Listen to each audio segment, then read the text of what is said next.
Ashleigh Di Lello, welcome to the show. Thank you so much. I'm excited to be here. Yeah, I'm excited that you're here, and I've been following you and your message for a long time now, and I'm just excited to talk about the power of the brain and how we can leverage our own minds to really live our best lives. And I think I'll just start with a question right off the top: is why does our brain always want to give up when things get hard? Yeah. The biggest reason I would say is it's a predicting machine.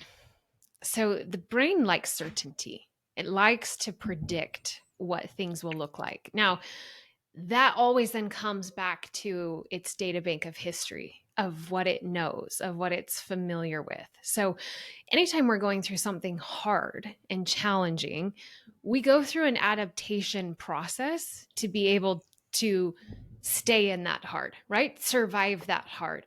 Well, in that adaptation, we our brain becomes familiar with this reality. And even if it's hell, even if it's not fun, even if it's not what we want, that familiarity with the brain allows it to predict what your life looks like.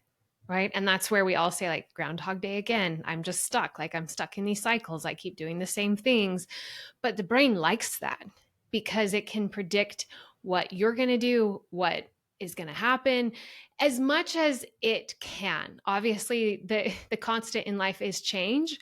So that's why the brain loves to predict as much as it can within our own operating system. So when we go through that and we suddenly start to really believe something else can be different, the brain can't predict that.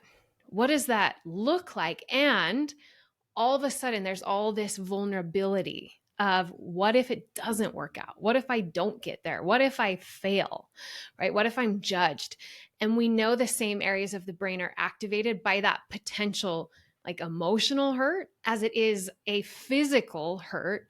And so the brain also wants to protect us from that vulnerability of not succeeding while simultaneously seeking what it knows.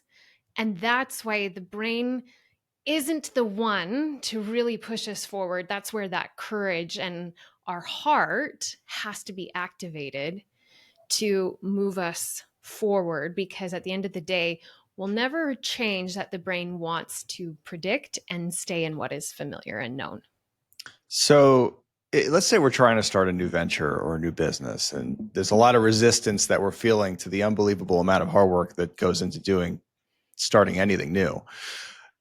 How do we get through that resistance when our brain is just telling us, take the rest of the day off, go watch Netflix for the rest of the day. You can tackle this task tomorrow. How do we continue to take action in the face of all this resistance? Yeah. First of all of us have it, right? There's something I always say: new levels, new devils. So even if you've succeeded to a certain place, when you want to succeed to another place, that resistance is going to come, right? So whether it's brand new or you're trying to go to a new level, the human experience, at least that we all share, is that resistance is going to come in. So there is actually a structure in our brain called the anterior mid-cingulate cortex. Ooh, But that is, wow, tough yeah, one. Tongue I know you tongue don't have to twister. I'm memorize impressed. it. But all that to let you know, there's a part of our brain that is involved in willpower. And in studying this structure in the brain, it is larger in people who exert willpower and smaller in people who continue to not, right? So one of the studies that really showed us it's smaller in obese people. And part of that is connected to that not overriding the desire to eat something or not eat something, or exercise or not exercise. It's very large, this area of the brain, in athletes, but it's even larger in people who see themselves as being challenged and overcoming that challenge. So, what I would say is the only way we keep going is to start incrementally in doing the things we don't want to do, right? Or we're afraid to do, because this area of the brain is connected to, I don't want to do this, but I'm going to do it anyway, right? And that's where athletes, like, I don't want to do this morning workout, I'm going to do it anyway. I don't want to do this task in my business. I'm going to do it anyway. That area of the brain then grows, and then we become more equipped to keep expanding and doing the bigger things with the understanding that it's a constant override of the things that we don't want to do, maybe are afraid to do. But one thing I tell my clients, 3 powerful words: do it now. Do it now.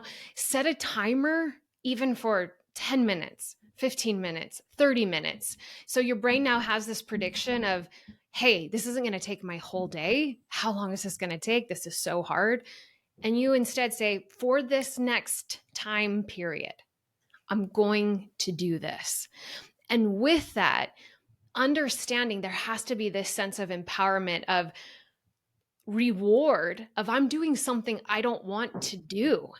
And we give ourselves that intrinsic dopamine hit, which is really attached to the motivation effort process of, I don't want to do this. I'm going to do it. I'm going to do it now. I'm going to reward myself. And then maybe I'll take a break and I can set a timer and watch Netflix, right? Or do something else.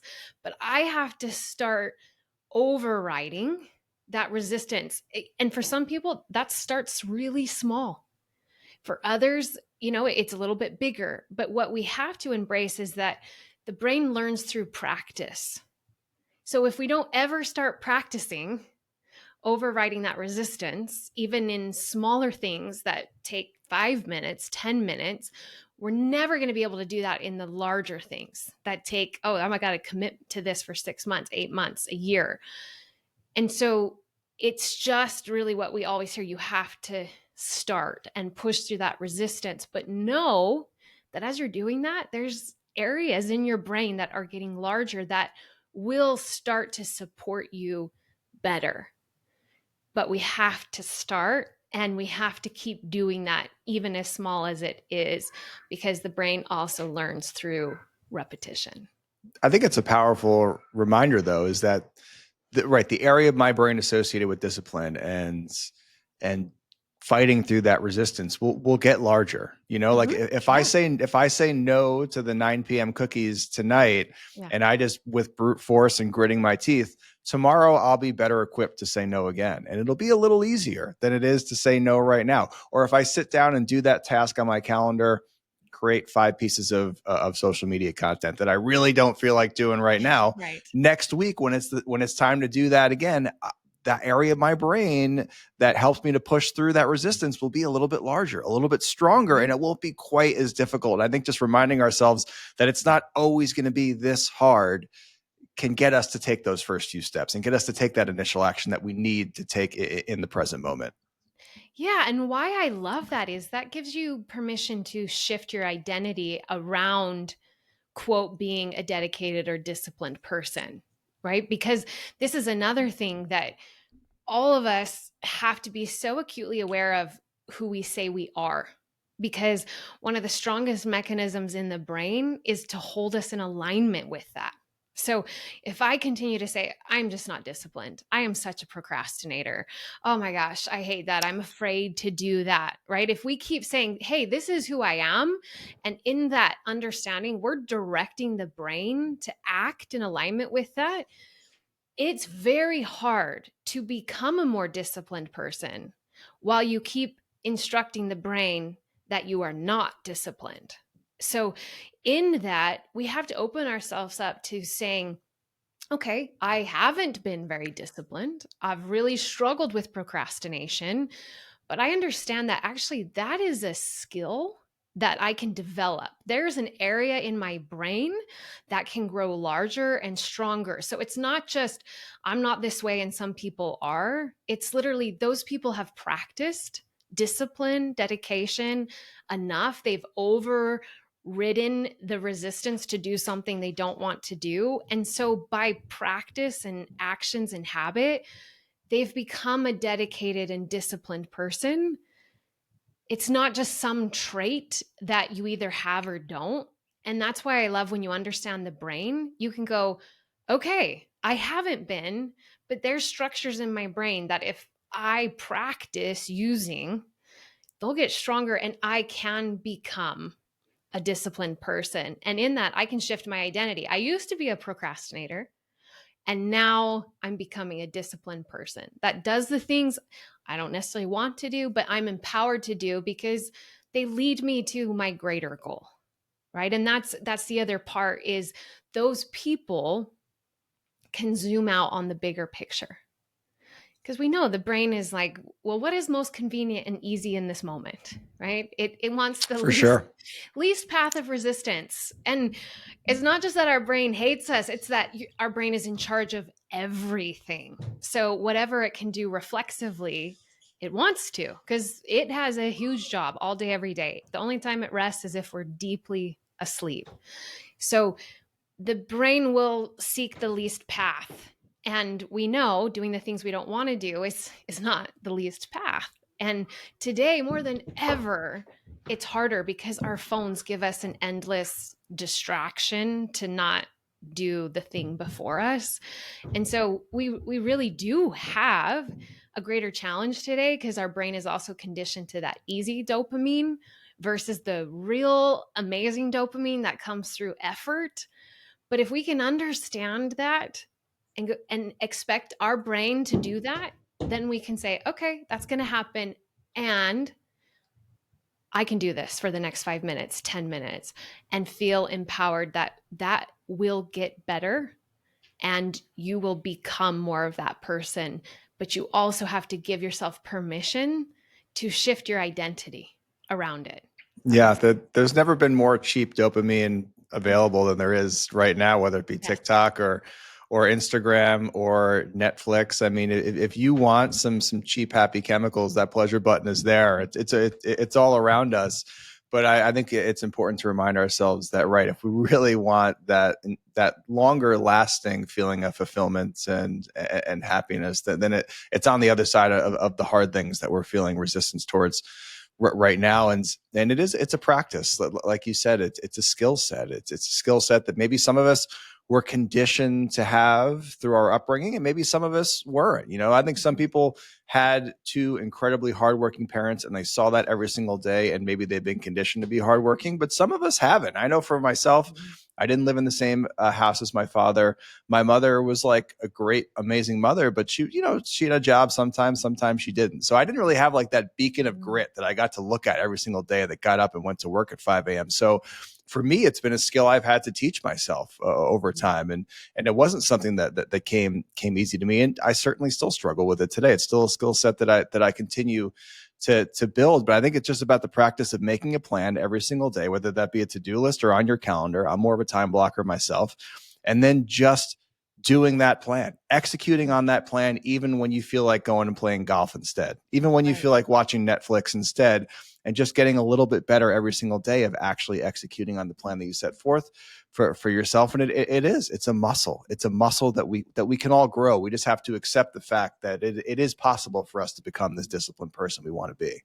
Yeah. And I would say give yourself permission to start over again and again, right? Because it's going to be messy at the beginning, especially. So if the morning didn't go how you planned, okay, I start again now at noon, right? I Right. start again at 1 because I think we also are like, oh, today's out the window. Here I am Gone. again, right? It's gone. See Right? ya. Right. And then it's like, oh, next, like, and okay, so tomorrow's a new day, right? So there's that constant permission to start again and not just next week, next month when life gets easier, blah, blah, blah, right? And we all say it, right? But right now, because we've all had that, myself included. Like, oh crap, I didn't get everything done that I wanted to. Mm-hmm. And then there can this feeling of, well, today now is not what it was supposed to be, so I'll start tomorrow. And it's like, no, I can shift directions at any time. And even if the rest of the day didn't go, but I stuck to one of those things and I executed on it, then I can have that intrinsic sense of progression, right? Not like all or nothing. You're not going to go from a procrastinator to totally disciplined and sticking to your time blocks. It's going to be messy and there's going to be oscillation. So you need to give yourself permission to focus on progression and build on that and intrinsically reward yourself for that progression versus what we tend to do, it's all or nothing. And we don't give ourselves and our brain the time frame of the messy practice to actually get better at something. Right. Like start by having a great quarter of a day or a great hour of a day, and then just build from there. And I can totally relate to what you just said today. Actually, I had my full day time blocked out last night. I was ready to get up and just dominate this plan. And then my son, who's 3, was up between like the hours of 1 and 2:30, and I wound up like sleeping in his toddler bed for like an hour and a half. And then he was up again at 5 a.m. So I went up like, getting maybe a half an hour of sleep on the couch while he watched cartoons from 5 to 7. And I went up sleeping later than I wanted. And I was like, oh crap, my whole day's thrown off. Yep. But it's okay. I reminded myself, all right, let's just plan a new day. Let's adjust some things and make it work from now forward. And I think that's a powerful mindset shift, is you don't throw days away. Even if it's 2 o'clock and you've got nothing done up until this point, all you've done is doom scrolling and Right. and feeling jealous. That's okay. You still got from 2 to 5:30. Let's make those next 3.5 hours the best they can be. And then tomorrow you'll be better equipped to have a productive 4 hours. The next day you'll be able to do it for 5 hours, so on and so forth. We just have to remind ourselves that we are a work in progress. We're not just a disciplined person, or we're not. It's a muscle. It's a skill. We can all build it, but it can be challenging on a daily basis to stay in that mind frame. It certainly can. Absolutely. It's a constant conditioning. And that's where I really want to remind people, we all collectively accept, if we want to be in good physical shape, it requires constant effort, right? So you can't work out really hard for 12 weeks and then never work out again and think your body's going to sustain that level of strength and endurance and health, right? So we all understand it is a consistent practice to condition our body. The brain is no different. And I think if we just collectively accept that versus think I'm either this or that, or it should be easier, it's like, no, we have to take radical stewardship of conditioning our mind every day, especially because the mind is completely absorbing everything we're putting into it. And with our phones and everything, the amount of consumption that our brain is taking in, and therefore programming it to work a certain way, fear, like you said, like if you get caught up in lack and jealousy and I'm not good enough, or there's fear and uncertainty, we have to, especially with understanding that, every day say, what do I want to direct my brain for me in my life? I've got to condition it extra, because all the information coming into it, even conversations with friends, like that's always playing a part in conditioning your brain. So we have to just understand more than ever, when people lived out on a farm and didn't have at their fingertips all the information from all over the world, and they were quietly out doing the work, they were in charge of their brain. There was quietness. We don't have that now. Our brain is filled with information in every in between moment. And so, more than ever, if we want to become more or do something, we really have to take ownership of, am I conditioning my brain? Am I directing it? Because if not, we're just at the mercy of everything else coming into it. And if we also don't control that to some aspect, which is a challenge for all of us, our brain gets so tired because it wasn't meant to constantly be consuming information and stimulation. And so if we don't also put boundaries around that, our brain is tired and it's hard to access it fully for what we want. So I want to talk about kind of both sides of that, right? The internal conditioning of how we speak to ourselves, but also kind of monitoring the external conditioning that we take in on a daily basis. Do you advise that we should be limiting our social media intake, or just being really close as to who we follow, the podcasts we listen to, so on and so forth? Like, what does that look like on a day-to-day basis practically? Yeah. And it's a little hard because it's so personal. I would say different personalities have to have more different guidelines, right? Some people who can't let things go, Right. get really sucked in. It overrides their system. Now they're worrying. Now they're comparing. Now they're degrading themselves. Like any part of that, those people need to be more mindful of who they're actually following. right? Because they're hijacking their system every single day. If you're someone who can read something and be temporarily upset, but not carry it with you, right? Mhm. If you can see someone succeeding and you might feel a little bit of I want to be there, Sure. but then you can redirect that to motivation, Mhm. right? That's different than someone who sees that and is like, I'm horrible, I'm failing, right? That two different people that see the same content and direct it in a different path. And I'm not saying you can't become the person who takes jealousy and moves it into action instead of self-defeat, but especially where you're in the process of changing, you need to be mindful of who am I? How does information impact me? How does it override what I do or don't do in my day and feel about myself? And I just need to understand that. Take the time to understand myself and then choose those parameters. With that being said, I tell people just start. Don't take the phone into the bathroom, Right. right? That's the toughest place to start, I'd say. Right? I know. I know, but it accumulates. So Sure. if I can even learn to be quiet while I go to the bathroom, right? And I'm telling you that I've had to consciously do this myself, right? It's so funny because it evolved from when I was young and my dad would take like the newspaper, and we're like, oh dang, he's gonna be in there a really long time, right? Right. We can't count on Dad for the next 45 minutes. He's checked out. Right. But now we have like endless information in the bathroom, right? And just so you know, we all struggle. I remember one day I got in there and I started doing emails and my legs went completely asleep. That's how long I was in there. And I've had 3 hip surgeries, so I feel a little more vulnerable like to that capacity happening. But I remember coming out of my little toilet room in my home and I'm stomping my feet, like trying to get both legs awake. And I'm by myself and I'm like, this is ridiculous. I can't believe I just sat in there this Long long, enough for your feet to fall asleep. That yeah. is a little So, embarrassing. yes, it is. I was embarrassed, although I was alone, but I was like, okay, I'm going to not I'm going to really try. Right. And I don't do it perfectly, but also it gives me enough times during the day where I'm teaching my brain, we don't need to constantly consume because we're all addicted to that constant consumption because that's just what our world is, right?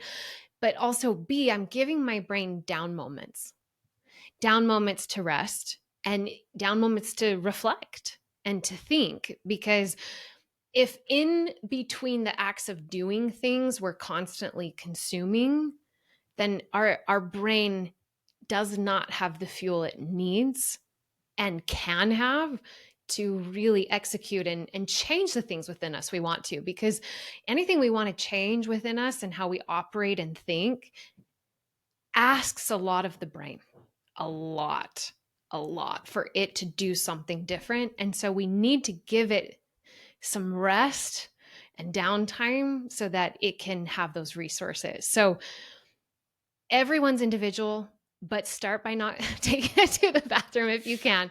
Be mindful, even at stoplights. Learn to be present, right? Like that's another place in which we can just start to disrupt the constant, I'm down, let me look and let me, consume information. Yeah, we're always consuming, right? Whether it's in line at the grocery store or you're on the subway car. We've never been consuming more information than we are as the human race right now on a second to second basis. And if we don't just give our minds some silence, then we've got no chance to connect those dots. We're collecting Right. all these data points, but if you don't give your mind just a second to kind of process everything that you just took in, then you're not going to be able to use any of that information in a reliably effective way. So I think that, right, just find those moments of silence in your day. Maybe it's at a stoplight, maybe it's in the bathroom, or maybe it's on the subway on your way to work. But just carve out that 5 to 10 minutes of silence every day and give your mind some rest time, some time to compute, some time to process all this information, connect the data points, and you'll probably wind up using a lot of this information more effectively than you are right now. Absolutely. I always say the greatest gap is in consuming information, we think knowledge is power, but knowledge isn't power unless it's actually used. And most of us don't use it because we're constantly taking in more knowledge. Right. I need more. I need a new Yeah. course, a new book Right. before I can Right. take action on this. And then when I'm done with that course, maybe just one more course, and then Right. I'll be ready to actually do the thing. Yes. So I'm like, stop at some point, and I've talked about this. We have to stop learning and start intentionally, consistently doing, and give yourself and your brain time to practice that. Because again, no matter who you are, we can't get away from our brain learns through repetition and consistency. And it gets better at whatever it practices. But if we don't practice something new over and over again, then the brain can't change itself. It's like anything. I mean, athletics or any skill. We know I got to practice this to get better at it, but that is applicable to every skill in life, even like overcoming resistance, overcoming procrastination, doing stuff you don't want to do, right? That is just like anything else. We have to do it enough, override it enough, practice it enough. And then the beautiful thing is it can become part of us where it with time isn't as hard. Right. So that covers kind of the external conditioning, right? Find some silence every now and then on a daily basis. Know yourself. Know how you react to looking at other people's successes. Do you use it as motivation, or does it go in the other direction and it paralyzes you from taking action? So I think those are two really good tips on kind of how to deal with like external conditioning. As far as like just internal conditioning, like, do you believe that the quality of our self-talk ultimately determines the quality of our lives? Absolutely. And that's not just something that sounds good, right? When people say you are what you Oh, think it about, sounds so good. right? We've all heard that one and read that Yeah, one a million of times. course. The Think and Grow Rich, the OG personal development book is all about that. I think a lot of us have read that a million times though, and we struggle to really implement it in an effective way. Yeah. And so it sounds good, but I think because we've heard it so much, sometimes we can minimize its actual truth. And that this is how the brain works.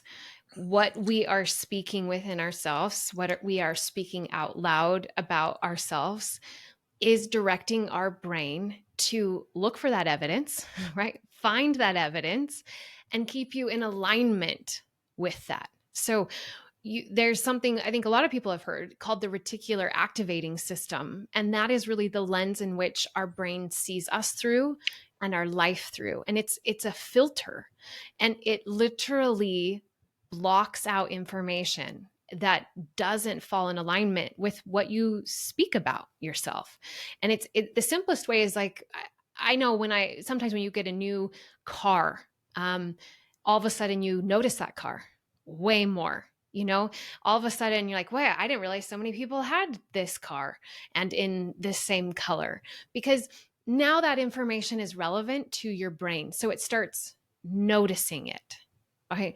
So the same way, but even though it's more complex, but it's that simple, the way that we speak about ourselves and our potential and who we are, and whether we see through only fear and lack and scarcity, or we see through possibility and hope and progression, right? That we really can become something more than we are at this moment. That is neurologically setting your reticular activating system. And so you don't even see the possibility if all you see through is fear. You don't see the good that is happening if all that you see through is scarcity, right? And you don't see those opportunities, and you don't make those connections because the brain is too busy trying to find all the evidence that aligns with your self talk and to hold you in alignment with that. Like I said, if people say, people want to become a morning person, but they keep saying, I'm not a morning person. I'm not a morning person. I want to be, but I'm not. The brain will automatically do all it can to keep you from being a morning person, because one of its strongest mechanism is to hold you in alignment with your identity. And our identity is just, yes, it's been shaped throughout our life, but Belief systems also come from what we repeatedly think and speak. So our belief systems become those bodyguards around what our brain will see and allow us to take action on. Right. So if you understand, again, we really are programming our brain, and our past is. And that's where it's important sometimes to sit down and go, gosh, what do I believe? Why do I believe I'm this, or I'm not that, or I'm so limited, or I see through like the worst case scenario, waiting for the shoe to drop, right? Why? Like, okay, I understand my childhood, or this happened to me. And man, I've been speaking that out loud my whole life. It's usually some combination. And sometimes people, I think, put too much ownership in this trauma happened to you. And yes, it created this impact. And I've been through unbelievable hell in my life. I nearly died for 4 years, and then later lost the ability to walk and lived in unrelenting, torturous nerve pain. So I know how impactful that was on me. I was 13 years old when I started to fight for my life. And I lived between life and death for 4 years. And that shaped me. That shaped my nervous system to, in one way, I was such a fighter and like, I will beat the odds. But in another way, I was also waiting for the next hard thing to come because my life had been so challenging. So I could have compassion. I had to, again, go quiet to actually understand this about myself. I could have compassion of, wow, everything I've gone through in my life, yeah, it's impacted me. It's impacted how my brain sees life and how it tries to protect me from more hard. So that is one thing. And what am I speaking and thinking? I've got to now also take ownership of that impact and start to speak differently. Because no matter what was true then, and yes, it impacted me, I don't want it to continue to in that way. So there's both sides. We've got to understand how life has impacted us and shaped us, and move through that and process through that and let that go, while simultaneously saying, okay, does those thoughts and those beliefs help me or hurt me and get me to where I want to go? Now I understand, notwithstanding what's happened to me, it's my responsibility to have new thoughts, new beliefs that serve me. And even though what happened to me maybe wasn't my fault and it impacted me, I'm the only one who can now decide how to condition my brain moving forward. When you were fighting for your life in your teens, and obviously it's a huge part of your story, and it definitely seems like one of those things that would enlarge the area in your brain that enables you to fight through resistance. Um, what was your self-talk like as you were going through that process? Were there any mantras that you leaned on, or things that you repeatedly said out loud that helped you to heal? Yeah. And it's such an interesting question because this, mind you, was 29 years ago. So you got to put it in the context of none of this existed. Right, There was no internet, it's not like barely dial up, but no right. Google podcast, social media, YouTube, like this exposure to information didn't exist. You Right. had to go You get a could book. order like, yeah, you could order like a Tony Robbins, audio book Right. on cassette from On cassette. from a 2 a.m. infomercial. That's like, that was about as good as it got. And actually Yeah. still might be as good as it gets, honestly. Tony's the GOAT. Seriously. And I think sometimes we can overcomplicate things, right? When I think simplicity, excuse me, is sometimes key. So all I knew, and this was, I think, going back to that helps us also overcome resistance. My why was so huge. My why was, I'm gonna defy the odds. I'm going to live. I'm not leaving this earth at 13 years old, 14 years old. I'm going to dance again. That was the love of my life, and on which I was told I'd never do again. So my why drove my behavior, right? Which then I thought, I had this real pivotal moment when I was told I was going to die, and I needed to accept that. And this is by one of the leading pediatric doctors in the country. And I was terrified, as you can imagine. Terrified, not only because I was told this, but I could feel it. I mean, I was dying. I could feel it. I could barely lift a finger. My hair was falling out. My skin was yellow from my liver shutting down. I know what it's like to die. But I had this just pivotal moment of understanding I had limited resources of where I could put my focus. And I could put all my focus every day into not dying. So now I'm speaking, thinking, I don't want to die. I don't want to die. I don't want to die. Or I put my resources and focus into living, into healing, into surviving. And so one of the things that I would say to myself is my body is healing every day a little bit more. It is getting stronger and healthier.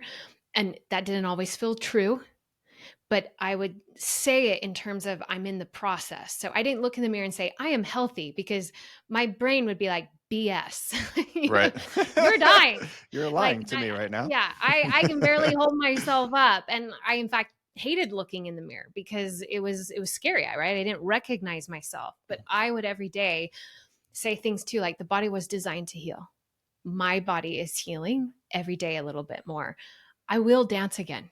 Right? I things like that empowered me and my body to focus on where we were going versus only speaking to where I was and to what I didn't want. And so when we talk about simplicity, I tell people pay attention to how most of what we think and most of what we speak out loud is what we don't want to happen. But that's what we're directing our brain to look for. So just start to pay attention and think and reflect, what do I want? Who do I want to become? And how do I start speaking that? And then every day thinking, what intentional action can I take that is in alignment with speaking that? Right. And when you do that every day, just incrementally, you're speaking it, you're directing your brain, but then you're acting in alignment with it, which builds evidence to your brain because it's an evidence machine as well of, okay, we're doing this, I'm becoming this. And then it builds upon itself and we keep moving in that direction. And I fought between life and death for 4 years. So it wasn't like it was a overnight phenomenon, but that's the other key is most people give up before they're able to get there because we're also so conditioned to have immediate gratification, and the meaningful things in life, in business and relationships, in overcoming challenges, they're never immediate. So we also have to commit to the journey of I'm going to keep doing this no matter the time it takes to get there. So it's about knowing the type of person you want to become, verbalizing internally or externally that you are becoming that person, not lying to yourself in the mirror and saying I am that person right now, because your brain's going to be like, BS, no you're not. Yeah. But I am becoming this type of person. Let's say it's courageous. Let's saying I want to be a courageous human being, and it's saying I am becoming more courageous day by day. But not only that, but then building that resume behind us that proves to ourselves that we actually are this person. So taking advantage of the opportunity in that meeting where you're scared to speak up, but you speak up anyway. It's like, ooh, just added that to my resume of courage. Okay. You're in the elevator and you want to start a conversation with that person and you compliment them on their shoes. Ooh, that's scared. That was a little scary. I did it anyway. Put that on the wall. That's more That's right. proof that I'm a courageous person. And if you're thinking it and you're saying it and you're taking action towards it, then you are becoming that person. 100%. And I tell clients, write down every single evidence of what is happening because you're telling your brain, look, there's the evidence, because the brain has the evidence of the past, all the times you weren't courageous, right? All the times you let that fear hold you, even when you wanted to do something. And so we have to give the brain some new tangible evidence to validate what we're speaking. And when we compare those two together, progressively, imperfectly, but building that evidence, then yes, the brain starts to go, ah, Okay, the past evidence, you're not courageous, but present, building evidence, the immediate past, you are becoming. Okay, all right, I'm going to assist you now in becoming more and more courageous because this is becoming part of our identity. And so that's where I think affirmations, a lot of people don't like or they feel disingenuous, that just complete I am this, where the brain is like, liar, you know? Right, And right. sometimes that can feel unmotivating because you're declaring, I am this, clear up here, I am courageous. Meanwhile, you can't even share something that you want to say to your friend because you're Hmm. afraid of how they'll react, right? Your brain's going, you are not courageous. And now you feel this huge gap that doesn't motivate you to take action because you feel defeated. Versus if you say, I am becoming more courageous, it's like, okay, I'm in the process. This is active. I'm in the journey. And today, at that, when I go to lunch with my friend, I'm going to bring up that one thing that I've kind of been afraid to talk about. And I'm going to do that. And even if the rest of the day I don't feel very courageous, I'm going to do that one thing and I'm going to write it down as evidence to I am becoming. And the beautiful thing is that one day when you do that long enough, you can be in front of the mirror and say, I'm courageous, right? You'll get there. You will, because now it's a part of you, but there's a journey to get there, right? I mean, every day now I absolutely can say I am healthy because I am. But for a long time, it was I am healing. Every day I'm healing a little bit more. My body's getting stronger because that was real, but it was also empowering because it told me we're forward motion, not stagnant. Just want to touch on affirmations a little bit more because I think, but like you said, they do get a bad rap, and I think people they hear Yeah. the word affirmations like, oh, hocus pocus, that stuff doesn't work. For just from like a daily practice standpoint, do you think we've talked a lot about affirmations pertaining to character? I am courageous. I am healthy. I am healing. Do you think the affirmations work that are specifically tied to like an outcome, to an achievement? Like, I want to own a 10,000 square foot house on Upper Mountain Road, something like that. Do you think those are effective as well? And if they are, how do we phrase them? How do we actually do them correctly? Yeah. And I would say with an outcome, not only affirming that, but going one step further of recruiting the brain's creative centers to visualize that, see it, and feel it, like feel the emotion attached to it. So I am getting closer, right, to owning that home Right. in the mountains. I'm getting closer every day. And I like the way you And phrase that. I'm getting closer. That's mhm, like that. That's the becoming uh-huh. frame. That's not the I have it right now frame, which your brain knows is complete BS. Right, right, right. As you sit in your like 800 square foot apartment, Right. right? It's like, wow, 10,000 square feet don't really feel like it used to over here. Right? Yeah, it doesn't feel very good. And Yeah. then you're like, crap, how do I get there in the reality? And it's like, no, I'm moving towards, I'm getting closer, right? Every day I'm taking action to get closer to owning that home, right? So this feels now like, yes, forward motion. That's empowering for us. And the brain can get a hold of that, right? The BS radar is not activated because we're not seeing it as a final statement. Mhm. So that's how I would speak about it, right? But then we really are creators. The brain is so powerful and we are very conditioned to create from fear, right? Even if you think about how many times we heard growing up, what is the worst that could happen? You know? For And it's sure. like, let's prepare for that, but hope something good happens, right? And Mhm. we don't understand. We're creating in our brain. And the way I really tell people how we see this really prevalent today is in panic attacks where someone can be in their room all alone, nothing is happening. They're thinking about a scenario, thinking about something hard or scary. And in that creation, they're seeing what's happening, they're worrying about what's happening, they're creating details around it. And in so, their body is registering as if it's actually happening, which is why then you start to have physiological symptoms. Your heart can race, you can sweat, stomach ache, headache, all types of things, right? You have a hard time breathing. But nothing is in reality happening. You're creating something scary that your brain and body are registering as real. So if we can do that in a disempowering way, then the opposite is true. So if I want that home on the mountains, what does that look like? Let me give my brain a picture different than my reality. So I'm not just speaking it, I'm seeing it, I'm creating it, I'm giving vivid details because the brain loves details.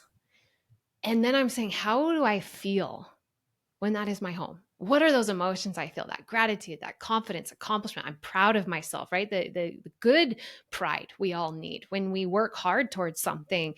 Um, the joy, like what are those emotions? And let me tap into that while creating it. Just the same way as when I'm creating the worst case scenario, I'm feeling fear, worry, overwhelm, dread. I'm feeling those emotions. So when I create what I want, I've got to also attach, because that's where we get what neuroscience has proven, brain heart coherence. The human heart has 40,000 neurons in it. It really is another brain. But the heart responds to feeling, emotion. So we've got to see it and attach the emotions to it, the joy, the happiness, the gratitude. When we do that, we're starting to familiarize our brain with that potential, that reality. The brain seeks whatever is familiar. We've got to expose it to something else that is like, yep, I'm here in my 800 square foot apartment, but I'm going to create and allow you to see and feel the reality of what I'm moving towards, right? And register it is something that I'm experiencing. And then, just like what I said, you speak it, you create it, and then you go, what am I doing today to move me towards that? Even if it's one thing, what am I doing today? And when you pair those together, then you really harness the capacity to really move towards it. So would you advise people kind of just squaring off 10 or 15 minutes a day just for affirmations, visualization, maybe just kind of taking a look back at the proof you've written down recently as to the person you're becoming? Like, is this like a daily practice that you advise people take on? 100%. 100%. It's like we do daily things to brush our teeth and drink water and shower, like, but we're not taking time each day to condition the brain, which directs our entire life. You know, coming back to Tony Robbins, I heard a quote from him once where he said, if you don't, I can't remember the exact, I think it was 10 minutes a day, but it might have been 15. It's like, if you don't have 15 minutes a day to condition your brain, you don't have a life. And I I've was heard like, that one. right? Tony dropping mics all over the But world. God right? bless But that man. yes, really. I remember the first time I saw him in person, I'm like, oh my gosh, he's gigantic. He's a Like big man you know he's big, but when you're close up, you're like, wow, okay. But it matches his energy. for So sure. it makes sense. But if we think about that, it's like, yeah, man, my brain, which directs how I think, act, feel, interact, what I accomplish, I can give that 5 minutes a day to start, you know, and I really encourage people to do it first thing as much as possible, because we all know the day takes over. Once you're a parent, there's so many unknowns. Sure. At the end of the day, most people are tired. Our brain is tired. We're trying to check out, not check in, right?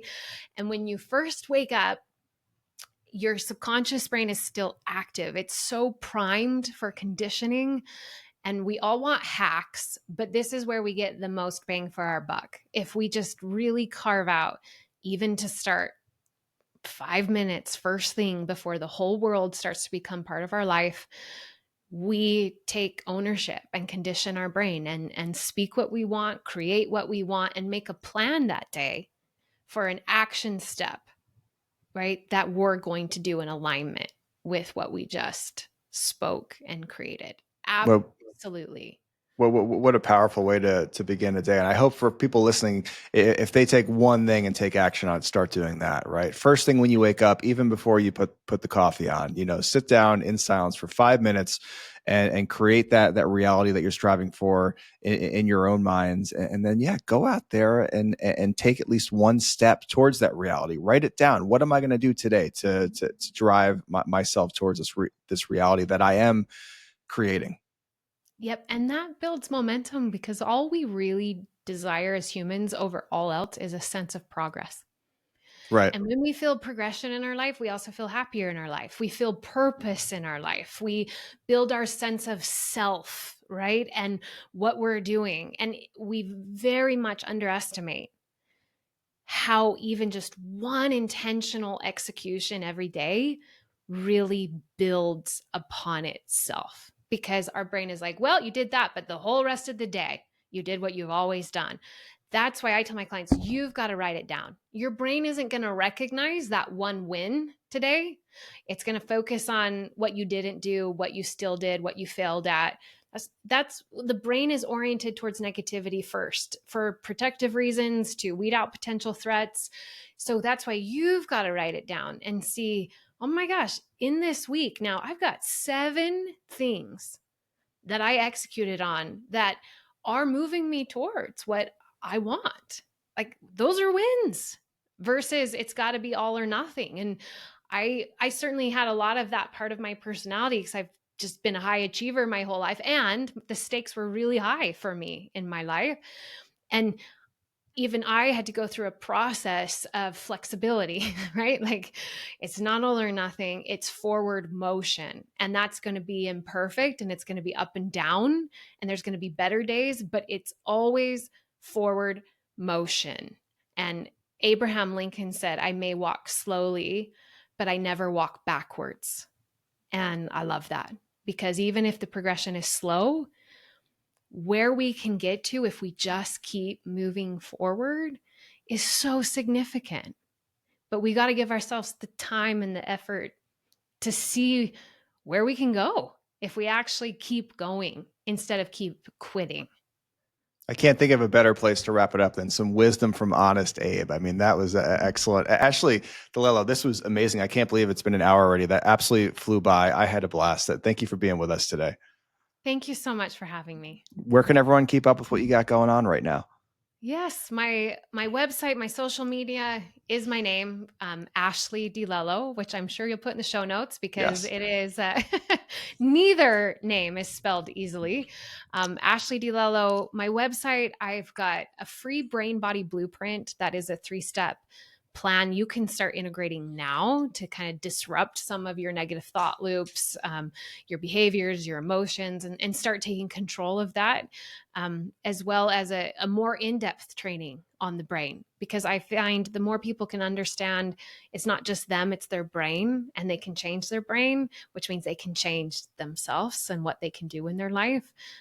That training is there. And then my work, bioemotional healing, is really a process to rewire the nervous system out of physical, mental, or emotional stress. So if people are really stuck and they listen to the training and they're like, man, I really want to change my life, then you can schedule a free consultation there from my website.